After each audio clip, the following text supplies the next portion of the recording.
Well, just a little introduction here. We're getting unbridled, unharnessed for the day.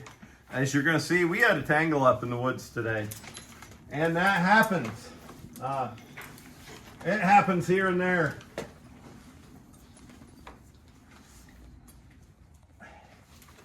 I won't say it's unavoidable, but it catches you off guard. It catches you by surprise. I'm going to take a little criticism. I'm going to listen to some of the folks. You may be right. I've been pushing this young guy a little hard. You know, it's harder than you think when the horse is precocious. When they're ahead of schedule. You know, you tend to forget how young they are. And that may have attributed to this mess. Now, he was pulling like a champion, but he lost his footing. And that's what caused this whole tangle up you're going to see. As I was walking home, I think if I'd have had Jim and Elvis together, my regular team, or even the old girl, old Libby, I don't think that's what would have happened. I also think if I had this guy's toes right and cut an inch off his toes, he'd be a little more sure-footed and it might not have happened then. You know, there's a multitude of things. I mean, if the little dog didn't stop to piss, he'd have caught a rabbit. But if I would have... You know, if he'd have caught just a little tree root or piece of gravel or something under his foot and had one more step up onto the dug road, it wouldn't have happened. But anyway, just wanted to tell you that we got a upcoming video, and you know, it was supposed to celebrate 1,000 subscribers, and here we are screwing up. But we want to be honest with you. We want to show you the screw ups. So you know how to maybe avoid them yourself, and also so you know how to get out of that kind of mess yourself. So looks like he still likes me anyway. It all ended up good. Nobody's lame. I broke a minimal amount of harness parts. I do say in this upcoming video at one point that I had Nick sit on his head while I had to cut a tree. In fact, you see his blinders a little flattened from Nick's hiney. That's what you got to do when you got to keep a horse calm. I couldn't afford to have him wiggle at all. I was running a chainsaw within inches of him in order to free him. And if he'd have wiggled, you know, that could have been bad news bears. So if you can sit on their head like that, they won't move at all.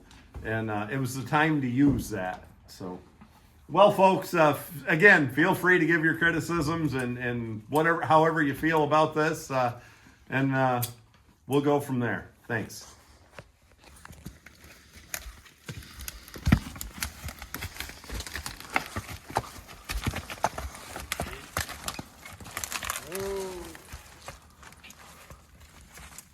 Well, we got Zodiac and Elvis.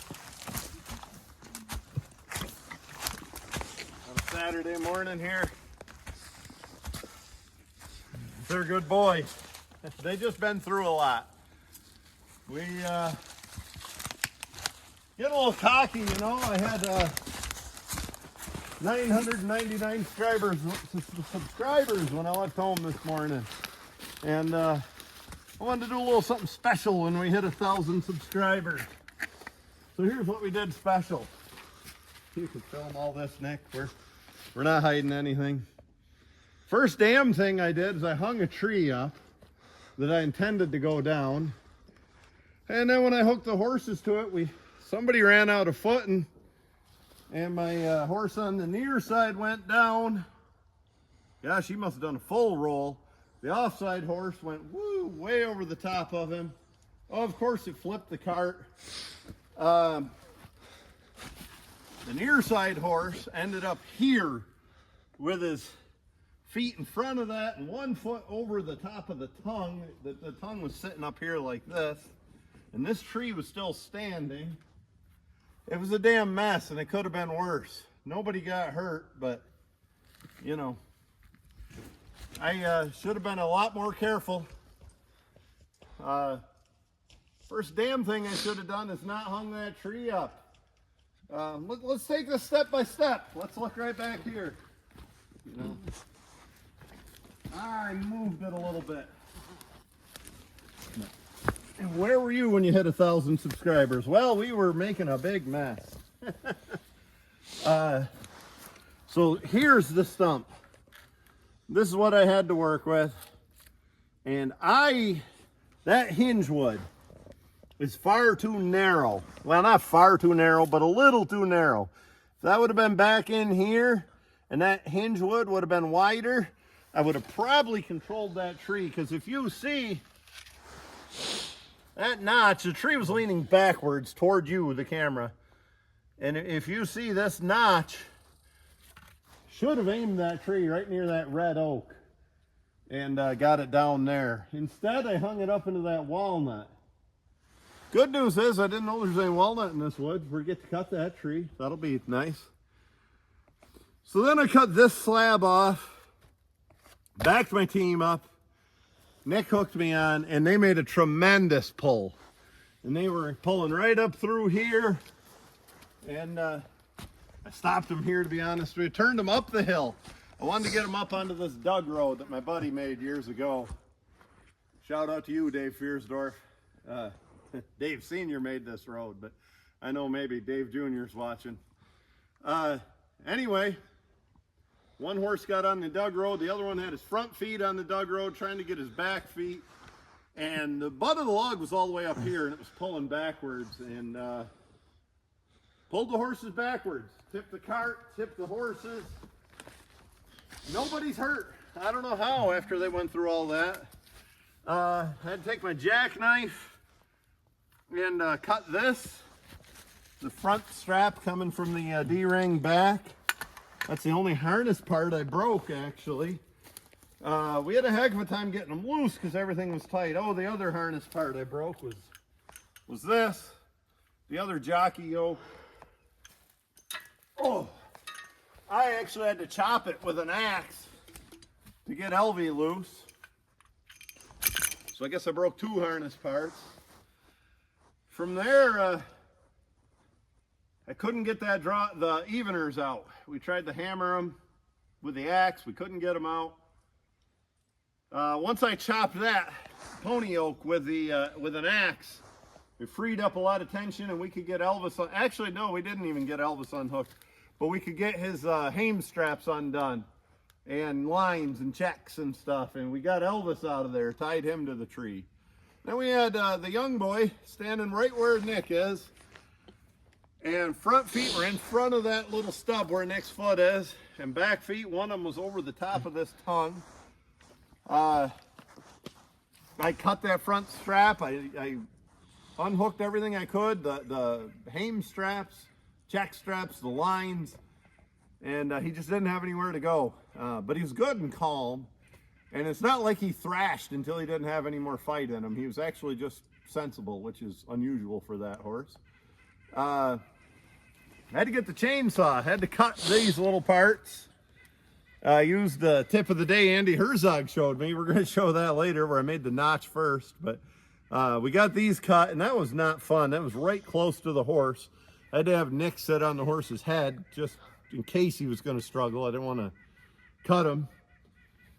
We got that, and my tongue telescopes in and out. And once we cut that little brushy tree, I could pull my tongue out.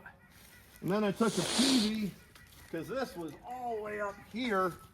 I took a PV in the end of the tongue, and I pulled the tongue down here, got the card out of the way, just kind of stood back, and I chirped like I would to start the team, and Zodiac got right up.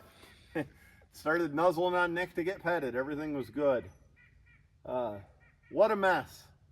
So that's where we were when we hit 1,000 subscribers. We were fighting with all this. I appreciate all 1,000 subscribers, and I tell you what, I'm going to be honest with you all, and I'm going to show you my screw-ups as well as our good times. But we overcame this. I don't know what our plan is from here, to be very honest with you. I've got somewhere to be this afternoon. Tomorrow morning I might come up with the eveners and pull that cart back on its wheels. We still have a hung tree we have to get down. hate to cut it like this. I probably can. I'd love to cut a 14-footer out of there, but I can't reach. If I have to, I can cut me an 8-footer out of this. And maybe it'll come down out of that walnut. I might even ask my buddy next door who's logging directly across the valley here, come over with a bulldozer and winch, or his 518 Caterpillar and winch, or 509 I guess it is, and winch this down, just to be safe. But anyway, that's logging. It's not the first tangle up we've been in, and it probably won't be the last, but one thing this has in common with most every tangle up I've been in, I didn't see it coming.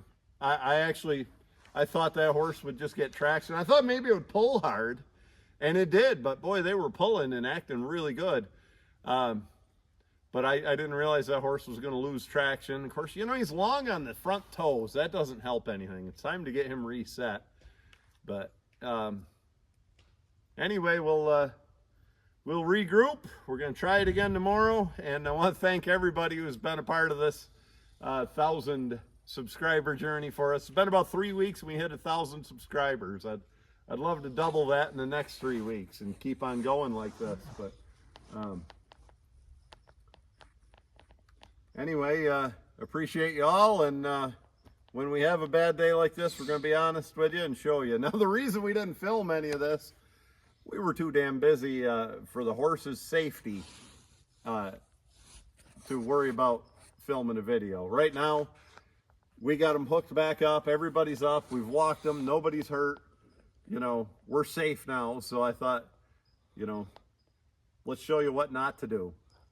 So I guess as horse loggers, if you needed a suggestion how not to have this happen, don't hang the damn tree up. Maybe I should have cut these other ones first, which I really didn't want to. And then I had a place to fall it. You know, if that would have hit the ground, I probably could have went up the other side of this little cherry, got on the dug road and out. Could have had a lot more options, but hey, what's done is done, and I'm going to learn from this. And, you know, I'm 47. I've been doing this for, almost 40 years. You know, I was 10 years old skidding logs. It still happens, and I know what to watch for, and it still happens. So let's all be safe out there, folks.